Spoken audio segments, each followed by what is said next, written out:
Okay, hey YouTube. So I spent last week in Thailand.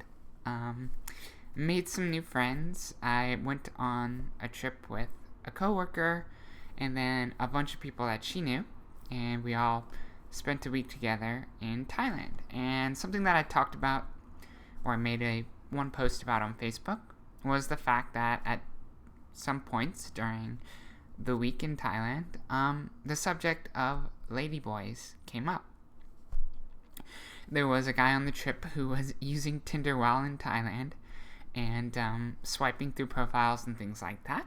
And then occasionally would come across the profile of somebody who self identified as a ladyboy on Tinder. And at one point, we're all sitting there at lunch or something like that and passing the phone around, and everybody's looking, and people are making comments like, wow, you can't tell, or it looks just like a woman, things like that.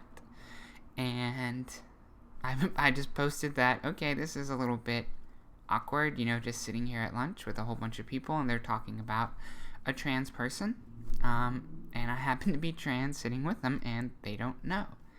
At one point, a woman on the trip asked me if she could have a tampon. I was like, sorry, I don't have any with me. It's not that time of month. So I knew that I was passing in that environment with them. Which then sort of poses the question of, well, what exactly, if anything, do I say? And so I could identify as trans and be like, oh, by the way, guys, I'm sort of a ladyboy too. Or I could have said, hey, I think this conversation seems somewhat inappropriate, or whatever. But I didn't really think that was the case. And so I know that I said that, and one of the people there said, it looks just like a woman. And I think that was more honestly a moment where that person didn't know which pronoun was the correct one to use. Because, to be completely fair, the individual identified as a lady boy. And so lady boy, I think in Thai culture, is actually considered a third gender. Which doesn't necessarily mean you use the pronoun it, but it does kind of present a problem for English-speaking people to say, well, what exactly do I say here? And I think that was more the case, and so that's why I sort of decided not to say anything, is one, because everybody's on vacation, and I don't want to be the person who comes in with the, politically correct commentary. And at the same time, I also didn't want to out myself to them because A, I don't need to, it's not their business, but B, it could change the dynamic of the rest of the vacation, and it could mean that I'm going to spend a lot of the vacation educating people about trans issues, which I don't necessarily want to do. It could mean that they're going to treat me differently, maybe negatively, which I kind of don't want on my vacation either.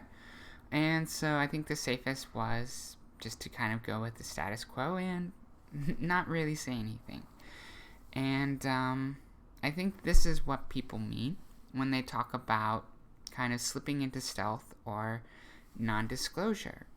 Something that a lot of trans women told me throughout the years is that you'll understand when you get there, and you'll kind of slip into stealth if you can pass or blend.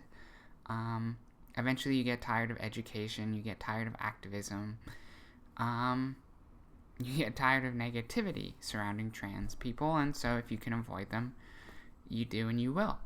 And so, while I think that's somewhat true, definitely in that particular context, I think it's something that obviously making these videos, being involved with the LGBT community, doesn't mean I'm stepping away or slipping into stealth. It just means that I'm sort of picking and choosing when and where, if at all, I disclose, or kind of bring up trans issues.